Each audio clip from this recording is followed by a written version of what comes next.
Is that Garf? Memories.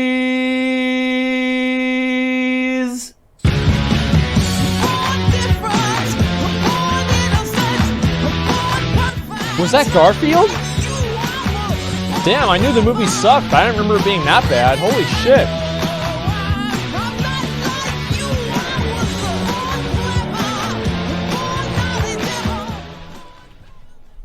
It's no secret by now that the so-called AAA Wait, that had industry nothing to do with is all anything in else? on socially charged gaming experiences. The unsustainably saturated live service marketplace that has given us such award-winning triumphs in excellence Best value. as Anthem, Fallout 76, and The Culling 2 has brought with it the expectation that we're not supposed to just enjoy and play video games on our own. No. And as for playing any of this shit offline, you're having a laugh, Fincher. We're supposed to enjoy... Look, I like playing online games. Like, to be honest, I could never imagine myself playing offline games. You know, this is 2019, and, you know, in my mind, there might only be two genders, but there's only one way of playing games, and that's online. All right? I like playing online games. I love online games. Dark Souls, I play Dark Souls with the invasions up online all the time, off stream. I just can't do it on stream because there's hackers, that's all. I love online games. I always have. I've always been really passionate about them. They're what really gets me excited about video gaming nowadays, is like the online interactions. them with other people around the world, constantly connected, whether we like people or not. People have been playing video games with and against each other for decades. Yes. Of course, the concept of multiplayer is nothing new, but we're beyond simple multiplayer these days. We're expected to interact with each other on more casual, albeit more pervasive and complex levels. The That's rise right. of social media platforms like Twitter and Facebook means we're more connected than ever, more exposed to each other's bullshit, and video games want a slice of that action. If you were Let's just look right here. I want to pause this. I'm gonna just go ahead and minimize this real quick. Let's see right here. Let's go over to here, and we'll look at the what's the system? How do you set up Twitter integration? I actually have no fucking idea how to set up Twitter integration. I have no fucking clue. I'm just thinking about that. Like, I've never even tried to do it. But, like, WoW did the same thing in fucking WoD, dude. Like, everybody wants to get people on social media talking about their games. They basically want to use people as advertisements.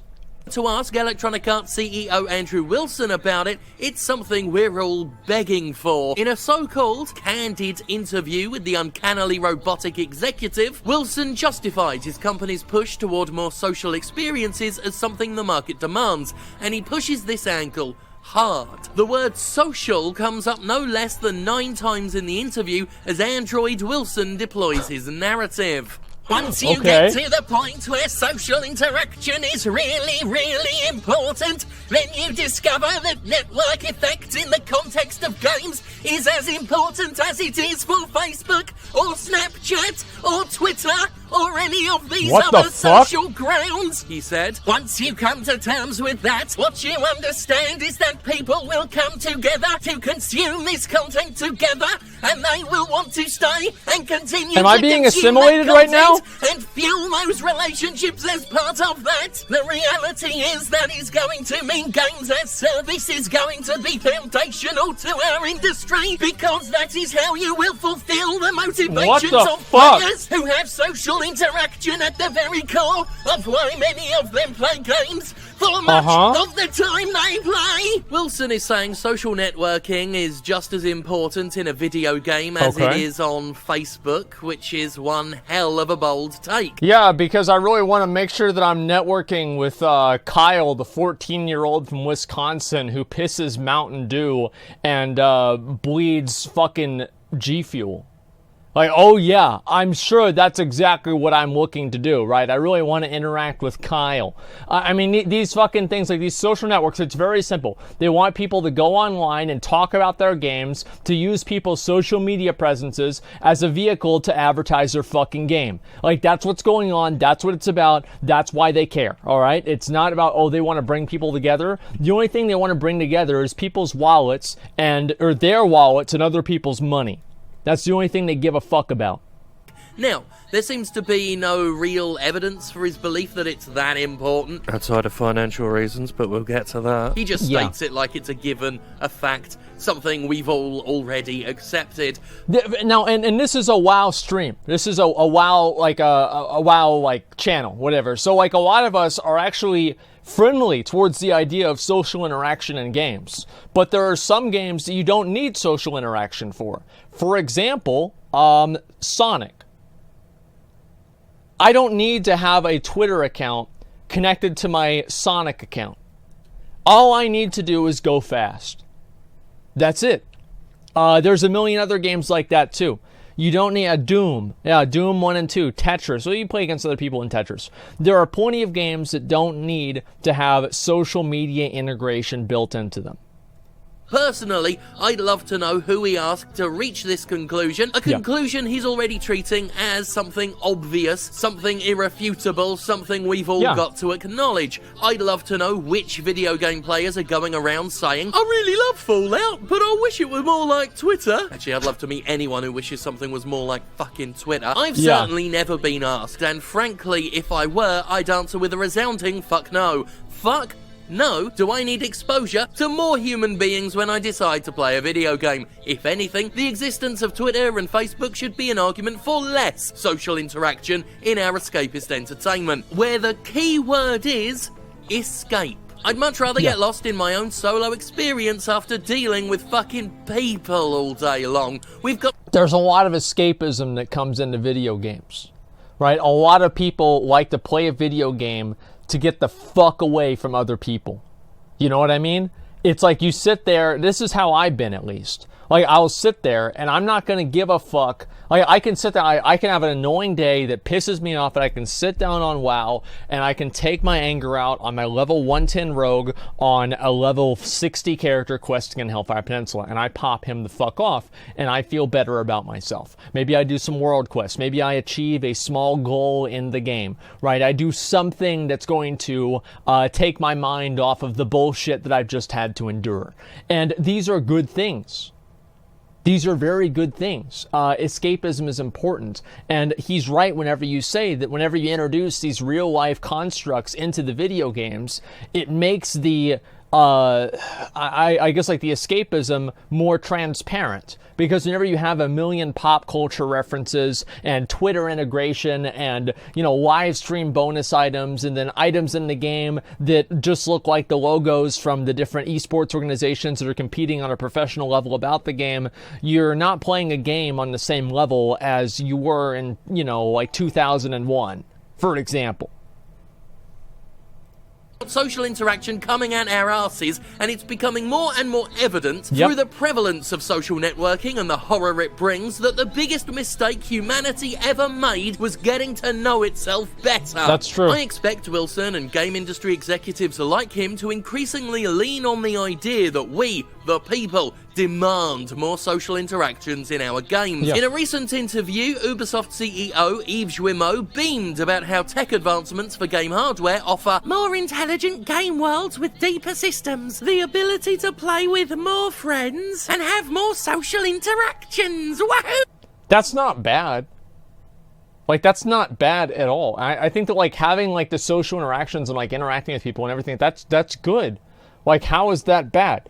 The issue, right, in my opinion, right, I don't know what his opinion is on it, we'll see, but in my opinion, I don't like whenever you have these fucking games and they're built around, like, real-life social systems, right, like Twitter and Facebook and shit. Like, social integration into video games is fine, but I do also know that I'm a bit of a, you know, an anomaly. Many people like to play games solo by themselves without anybody else. They like single-player games.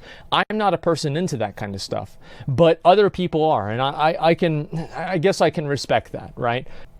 Similar to the ways in which the industry pushed the whole single-player games are dead bullshit, the industry is going to work overtime to sell this idea that video games must be, in their own twist. Here's why they do that. This is the reason why they do that. I want to say this. This is simple. Last 20 minutes? No, it hasn't been 20 minutes. It's been a little bit longer. Here's why they do it. Is because they want people to...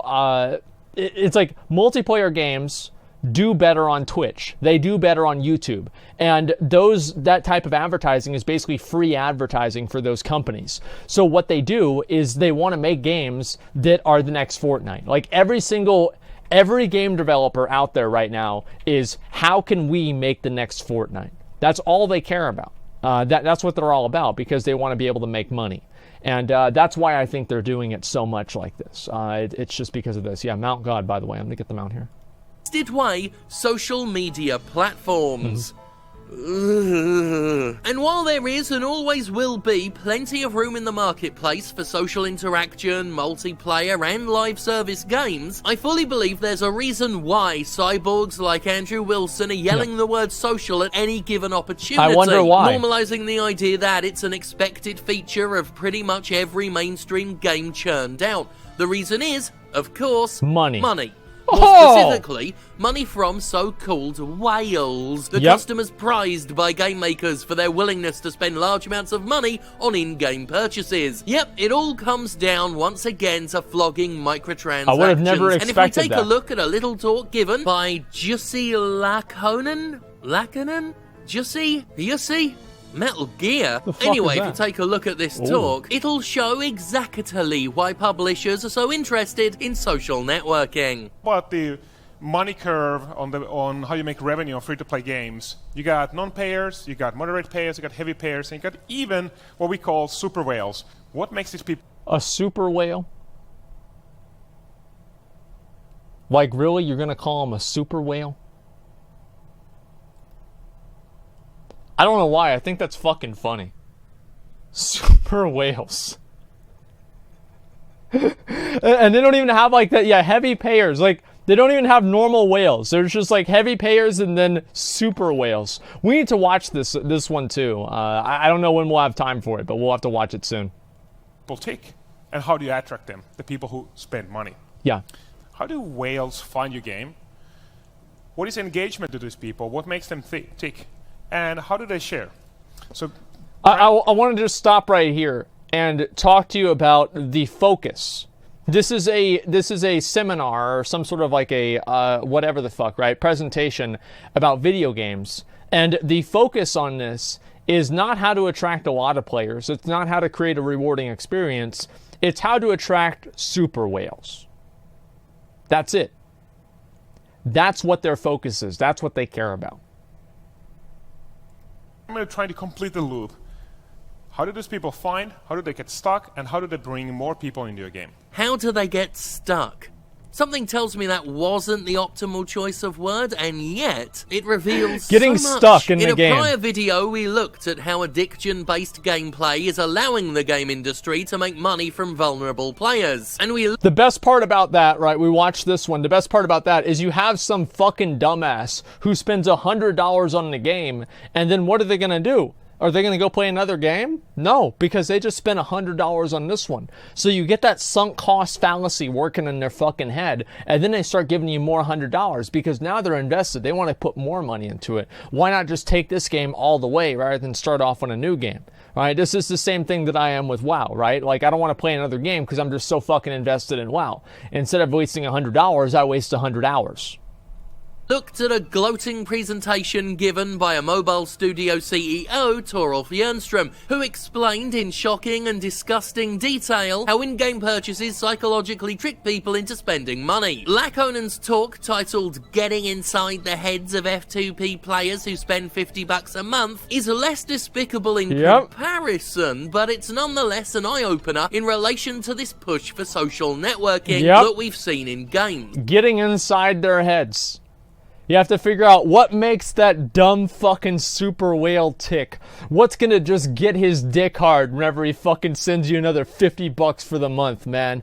Like, that's what gaming's about now. It's not about having fun. It's not about enjoying yourself. I tagged the Rust for it. Don't worry about it. It's not about anything. It's about getting those, like, what makes those super whales tick. That's what it's about, man. Yeah, how can I get somebody to buy a store mount every month? The talk broadens the concept of whales to differentiate between heavy spenders who spend around $10 a month on a game and what Laconin calls super whales, the most desirable sort who can be expected to spend upwards of $50 a month. The most desirable sort. Into this because we're, in our survey we're primarily interested in how does social affect whales. And there's not a huge amount of difference when we think about this. Social features are important for everybody. We didn't see a huge differential when we added into the heavy payers and the super whales. But fundamentally, what's interesting is we think about whales being somehow psychologically sick people who just play alone and they don't have any life. Yes. They're clearly more interested into getting involved in the social features. Social features help in retention. It reinforces that when you go into the game and start spending money, you want to engage with other people. This is really interesting. Which is why, what he's saying is actually very true, and I'm gonna talk about this. This is gonna be just a minute here, okay? This is another irrelevant personal anecdote to artificially extend the video length. So, the idea that I had with spitting on people for buying the store mounts works directly against what he's saying. The reason why super whales and people that like to spend a lot of money on games want to show that off is because there's a positive social outcome for that. If you create a negative social outcome for somebody spending money on the game, they will have that. There will be one fewer thing that they can do and gain satisfaction out of their money being spent. So if you remove a reward, you can usually, sometimes, depending on what it is, stop the behavior. So if you create a negative social consequence for something, it removes the satisfaction that a person gets for buying the item. Making new in-game friends, in-game chatting, and responding to challenges, and these things are really standing out. Yep, they want to stand out. Last slide, everybody was roughly equal on the social spectrum, slightly more for the super whales. Then, when we started really looking into specific features, the super whales are really starting to stand apart. Here, the whale hunter discusses that social networking is something whales of all stripes love. He also tries to push back on the idea that whale hunting is problematic and targets the psychologically vulnerable because whales have friends, which isn't really a justification. Many problem gamblers and shopping addicts have friends. In fact, social media... I think what they're trying to say is that, like, people that are whales are just like Wall Street executives with too much money on their hands, and so they don't mind spending $200 on some sort of a phone game, right? That's what they're trying to say, but as usual, they're not really doing a very good job saying it. And it doesn't mean that those people don't gamble as well. Your addiction is itself a thing. Just being social doesn't mean you can't be unethically targeted by predatory monetization, but I digress. The point is, social interaction isn't so attractive to the industry because we're all necessarily demanding it, but it's sure as hell important to the industry because the whales seemingly like it. And there it is. I want you guys to listen to what he's saying here and then listen to this. Because the whales are the ones that bring in the most money, they are the ones that the games are designed around. So whenever you look at a new video game and you see a monetization scheme, think about how does this bring in whales? As always, I'd like to take a moment just to point out how dehumanizing I think the term whales is. I'm just surprised that the industry hasn't dropped the veil over its contempt and just started calling them cattle. Whether it be things like Clash of Clans providing clan system where you can buddy up with other people or with your existing friends, or maybe the new MOBA type of games that are coming along, they're all tapping into this feature which are about playing together or playing against somebody. And to me, that's something, if you're working towards a free-to-play game that really you have to think about whales. I think you really need to start thinking about social as a key driver for these people. If we look at the mobile game in... All the people that are at Mission Boy with the 20 more gifted community subs. Thank you so much, Mission Boy. Holy shit. Thank you, dude. I appreciate that. Thank you, dude. Yeah, by the way, good pause here. Yeah. The social interactions with like these different types of games and everything are what really keeps those people engaged. That's the same reason why people like posting screenshots on WoW whenever they get an item that's really special to them, or like they get invincible or something like that. So whales get that same sense of satisfaction or fulfillment whenever they're able to post that they were able to buy something in the game. Right, there it is. Thank you very much, Mission Boy, again. Thank you, super. People give subs to whales of Twitch. They're something. They're the saints of Twitch, okay? They give everybody else the ability to use my emotes. And it's a true privilege to be able to use Asmongold. You know, it's really, really special. Truly amazing. Right, okay, let's go. Testing ground for monetization that makes its way to AAA video games as it seems to be, then it's not hard to see why Android Wilson has such a massive fuck-off boner for social gaming right now. This talk, where super whales were named as retained and driven by social interaction, was delivered in 2014. Not too long before mainstream companies jumped aboard the live service bandwagon in droves. Games like Clash of Clans have long been an obsession for big-budget game publishers who see the mountains of cash they make and want to replicate that financial decadence for themselves. In fact, it was in 2014 that I published a video titled The Unholy Trinity of Blind Greedy Bastards, where I discussed how game publishers only see and care about 3 games: Call of Duty, Candy Crush, and of course, Clash of Clans. I learned this from talks with folks within the industry, and in the years since I published it, it's only become more and more clear that these games are indeed the most influential games of their time for all the wrong reasons. But yeah. Incidentally, Clash of Clans is one of several games mentioned in a recent BBC report about kids being tricked into spending hundreds and thousands of pounds of their parents' money on video games aimed specifically at children. And also, totally incidentally, we're seeing ever more so-called AAA games doing the same thing, especially FIFA, which is rated as suitable for kids aged 3 and up, yet thanks to in-game gambling now needs more parental supervision than fucking Doom ever did. Yeah, that's right. So in Doom, your kid could see blood, but in FIFA, he's gonna clean out your retirement account. I mean, that's actually, you know, which one is worse? I mean, it's really kind of hard to say. I mean, here's the thing with like FIFA and these other fucking games, dude, is that they want to target a casual audience. Nobody wants to really go after neckbeards because neckbeards see through this stuff. Neckbeards want to earn things. They care about this kind of stuff. They want to go for a casual audience that watches reality TV and listens to mainstream news. That's what they are going after. And I know this sounds like really, really conspiracy driven, but I almost feel like Blizzard has intentionally alienated the hardcore types of their games so they can push out more free-to-play features in a paid game and not have as many people complain about it. I know that's like super, like, I don't know, like tinfoil hat, but that's the way that I see things, okay?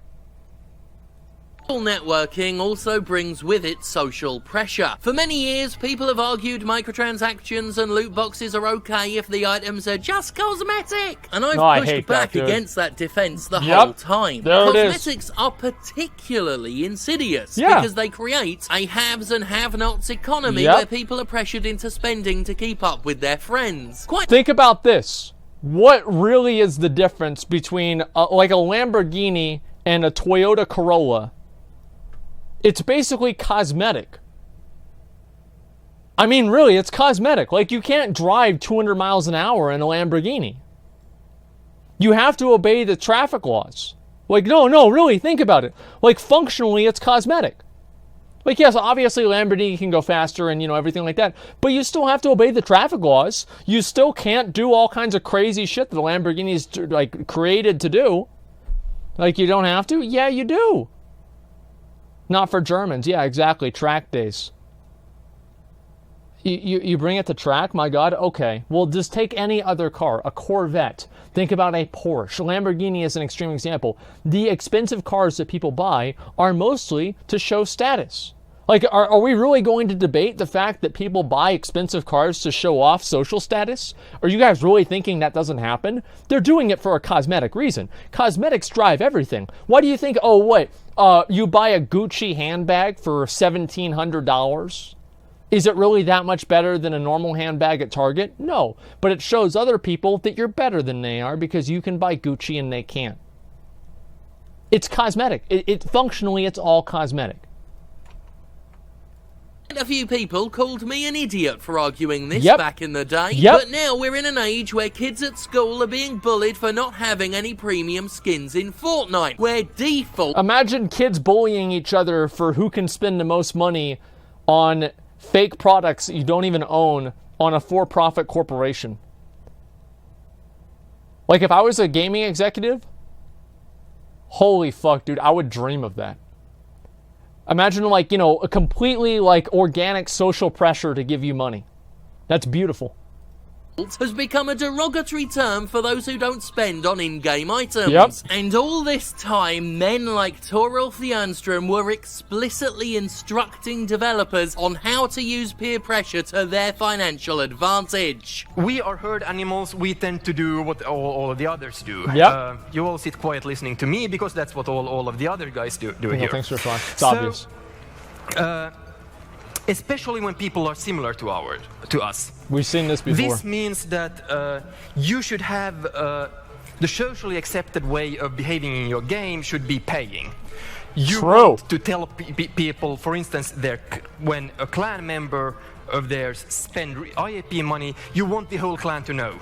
Because Remember what we did whenever I said this the first time?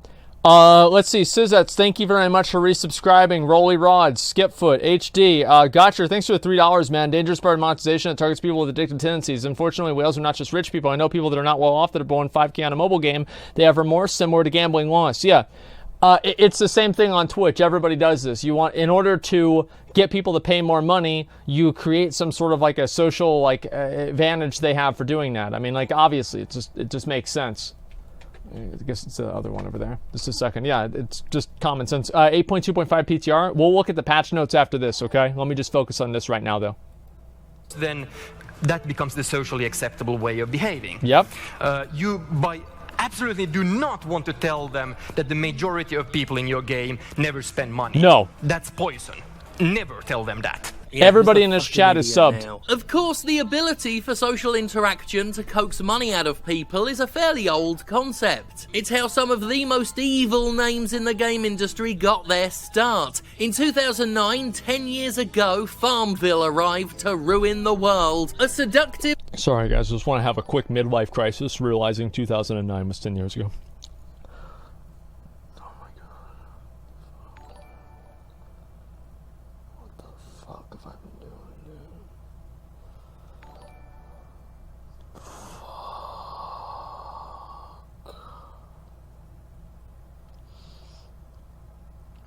Better times. 2009 wasn't even a good year for me. It was a bad year. The only good thing about 2009 was my guild getting back together, and WoW. 2009 fucking sucked. 2010 was badass though.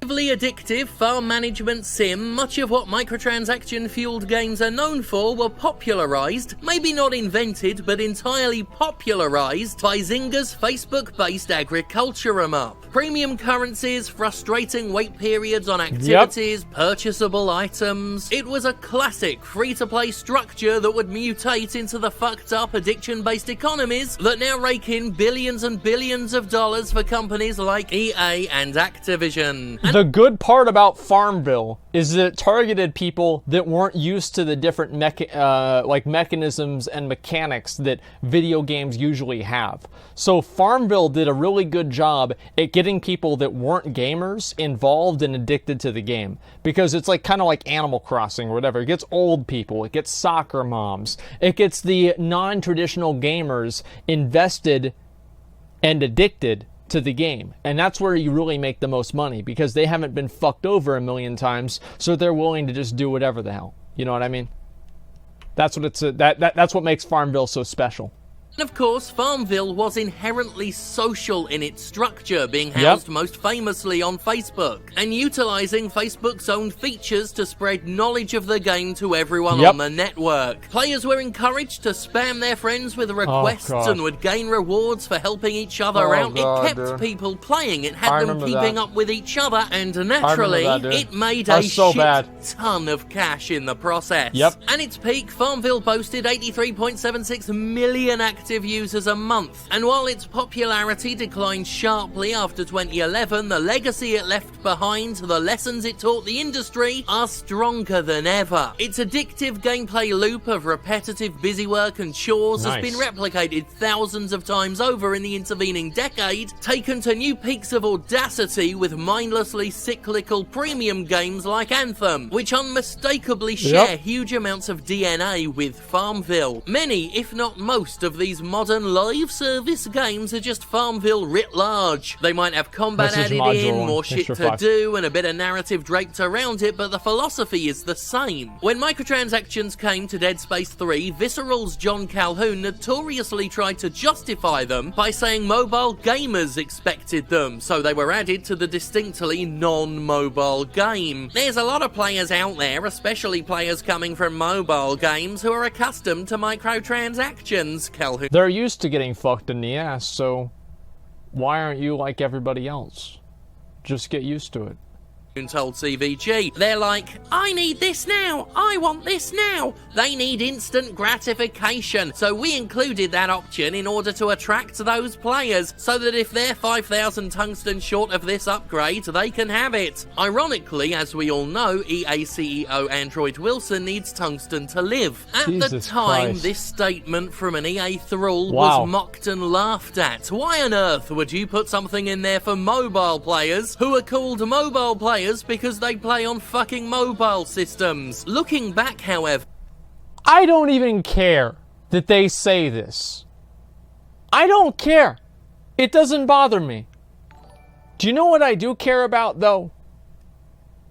Is whenever you have these fucking people, these corporate defenders, the Activision Defense Force, that comes out and says and rationalizes all of these different terrible fucking things these games do, and they're defending the companies. Like, the blind fanboys are 1,000 times worse than the actual people that are doing it, because the people that are doing it, I know why they're doing it, to make money. Yeah, duh. But why the fuck is Bill, the Facebook idiot that live streams on Facebook for 6 viewers, complaining because somebody else doesn't want to buy a microtransaction? You don't even have stock in the company. You don't give a fuck. But you're somehow defending this. And that's what I really don't fucking like, is people that are defending this stuff, even though they get nothing out of it, right? Because at least the people that are doing it are defending it because they make money off of it. It's like they're defending getting fucked in the ass, and they're saying, hey, try this. It's great.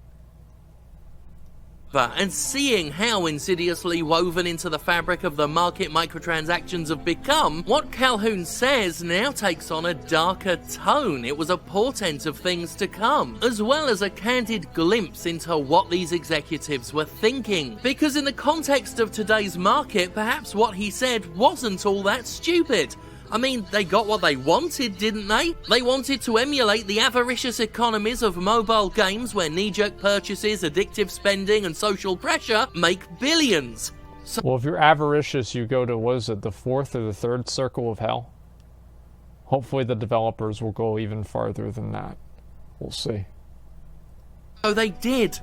They did copy these things. You wouldn't see them be that blunt about it these days, but back then, what Calhoun said was a bit of honesty. They were just copying the successful shit they saw in mobile games to make money. Yeah, naturally, this honesty is still dressed up in a bunch of insincere bullshit, but the nucleus of truth is plain as day. Calhoun, way back in 2013, the year of Luigi, outlined exactly how they expected to make money by frustrating players and exploiting their frayed patience.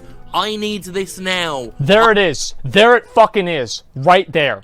Intentionally creating roadblocks that microtransactions allow you to bypass. That is the way that fucking games work nowadays. Every fucking game has this shit. You have a roadblock and it's like, oh wow, well you can't fucking do this, but if you spend the money, now you can do it. Think about the fucking level boost. What did they do after the level boost? They made leveling take longer. They do this shit fucking everywhere. Why is it? Because there's a profit incentive of making it happen. This is a problem. You don't open this door for it because then people are going to walk through it. They should have never fucking added this shit into the game in the first place. I can't criticize them for doing it now because they're doing it to make the shareholders happy. The problem is the fact that they opened the door in the first place, because it's just going to get worse and worse. The thing with the convenience, pay for convenience features is it creates a profit incentive to make the game without those features inconvenient. I am so fucking sick of this shit, dude. It happens in WoW. It happens in WoW, and it's a paid game. You pay a sub for it, still happens. What the fuck? Can somebody invite me to roll Rust Feathers up? I want this now, he says. I need this now. I want this now. Yep. I shouldn't have laughed at that mobile player's line back in 2013. Yep. Because right now, in 2019, it's not a joke. It's just the way things are. It's and certainly while not this funny. is going on, we have mobile game executives delivering their little presentations about how you should trick players into spending for instant gratification. How Yep. peer pressure should be used to make spending the socially acceptable. This guy loves store mounts right here. This guy fucking loves it. It's his favorite thing. His favorite mount, guess what his favorite mount is? Hogrus. Like, he loves that mount so much. Norm, and how these super whales love social interactivity more than anyone else. Just like when the game industry told you that you don't like linear, story-driven, single-player games, the game industry wants to tell you that you want all your games to be social. That Yep. it's as important to your experience in a game as it is to Twitter, Facebook, and Snapchat. And it's a crock of shit. So True! social gaming has its place, but its mass adoption by the AAA game industry is a fucking scam. A long con. Yet another way, Yep. on top of the by now absurd number of ways in which video game publishers plan to swindle, trick, and seduce cash out of you. And just to reiterate the most important aspect, I don't like people. Who fucking does? As we firmly established over the years, game publishers don't produce things simply because people want them. Obviously, they do things there's a market for, but the sole reason, the primary reason, is not because people want stuff. No. If they produce things just because people wanted them, there wouldn't be so many Kickstarters for things people want. No. They do things because they Yep. sense an opportunity to make extreme That's a good way to look at amounts of it. money. Not just a good amount of money, a moderate amount of money, even an impressive amount of money.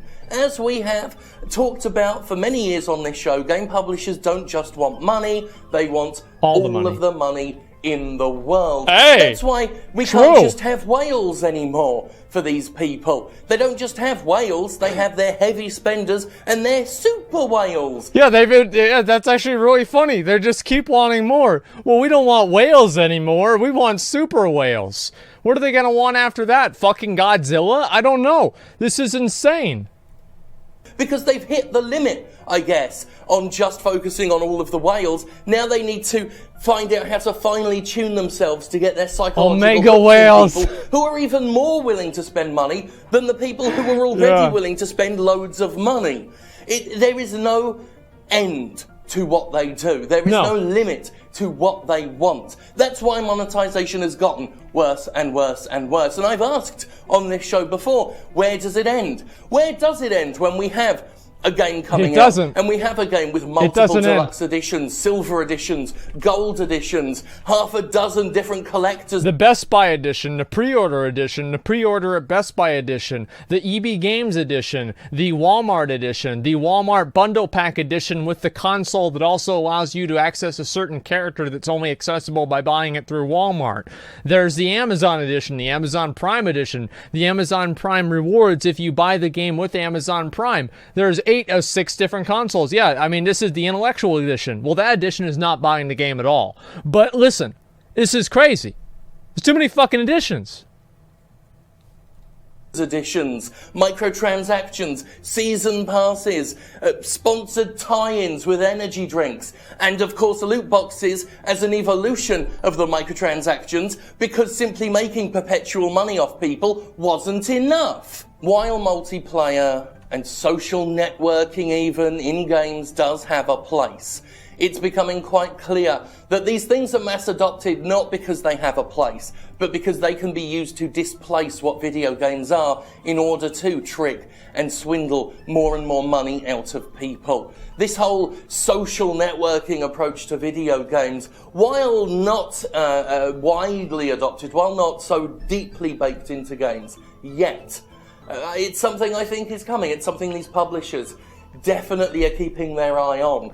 When you have Andrew Wilson saying that social networking is just as important in games as it is on actual social media platforms. Well, it's certainly more important than gameplay to them. That's true. You can sort of smell where the wind is blowing. And yes, I meant to say smell which way the wind is blowing, because the moment the wind blows in your direction, you can just pick up the hint of shit from the horizon. Because that's what big, massive game publishers are doing right now.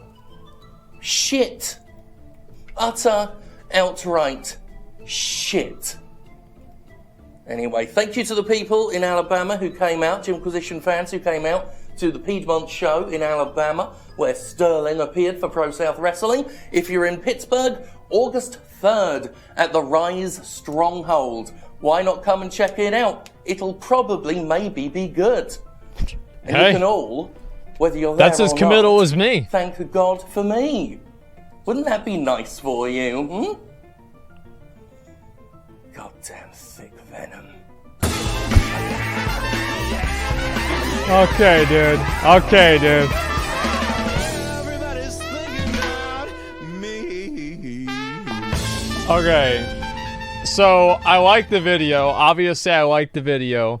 So, obviously, I would love to get Jim Sterling on my stream and talk to him. I'd love to do that. I like a lot of his videos, and I think that he has the good amount of cynicism and skepticism, and, just, I think he doesn't like what the gaming industry has become as much as I do. I'll be honest whenever I say that, I guess it's just, that's stupid to say, but one of the big reasons why I don't play a lot of games now is because I feel like a lot of the monetization, like microtransaction strategies, make me feel like I can never achieve completion in the game. And because of that, I don't really care a lot about even continuing or beginning the game. It's like, unless I can complete a game fully, I don't want to continue and play it. It's just kind of a mentality thing for me personally. Having him for a big circle jerk? Well, fuck yeah. Yeah, of course. I mean, look, if Andrew Wilson wants to come on my stream, I'd love to have that too. Like, this is the thing, right? I mean, I'd love to have people that defend this stuff as well. I'm usually willing to talk to basically anyone about a subject, even if they disagree with me, as long as they're not going to be fucking crazy about it. There's still games like PoE, though. Well, you're right. And there are games that actually do have ethical microtransaction strategies. And I do say that I'm fine with certain types of microtransactions, especially whenever a game is free. And I think that's the main, to me personally, that is the main difference that I have. If a game is free, I'm generally okay with it. If a game is not free, I'm generally not okay with it. And let's say, hypothetically, if a game is, you have to pay for the game, and let's say this game creates expansions for the game that you have to pay for periodically, and then you have to pay on, like, I don't know, like maybe a weekly or, no, that's too often, like a monthly basis. It's just monthly basis. Seems like kind of reasonable. Like a monthly basis to play on this game. I don't think that a game that has that type of monetization strategy should also have microtransactions. It just seems a little bit too much. Just a little bit, you know? I don't know, man. Maybe that's just me. But yeah, I love this video. It's fucking great. This is exactly what I had wanted to see. The social networking on game is just so they can get people advertising their games for free. That's the same thing with Farmville. I knew about Farmville because some dumb fucking girl from my high school was like, oh, if you fucking join my Farmville thing, I get an extra carrot. Some kind of stupid shit like that. So obviously nobody likes that trash at all. The art and love games is gone. Well, the thing is, like, the people that love the games, it's like they still have like a certain amount of like really great art and everything. It's the systems that are the problem. The systems are what really fucks you in the ass. Everything else is basically fine. The systems and like the progression curve of games are really what's been corrupted.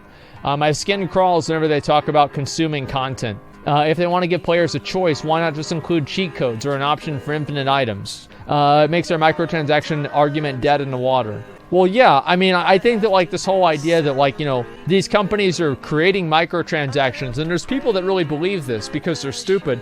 They're creating microtransactions out of the goodness of their heart because they know that some people don't have the time to play the game as much, and the only way to reconcile that is to allow them to spend their hard-earned cash to go ahead and do it even faster. Well, that's basically what it is, and I mean, it's just crazy to me. It's just really crazy to me that people buy this. As I said, I don't even give a fuck. I don't even give a fuck about the whole thing with people that are, people that are doing this for money, right? If somebody makes a mobile game and it's completely predatory, I'm okay with that.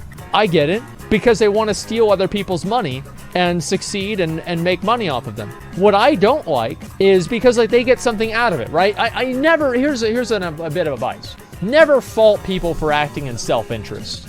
Your videos about microtransactions and loot boxes should be a lecture at school. Oh, it is on my stream.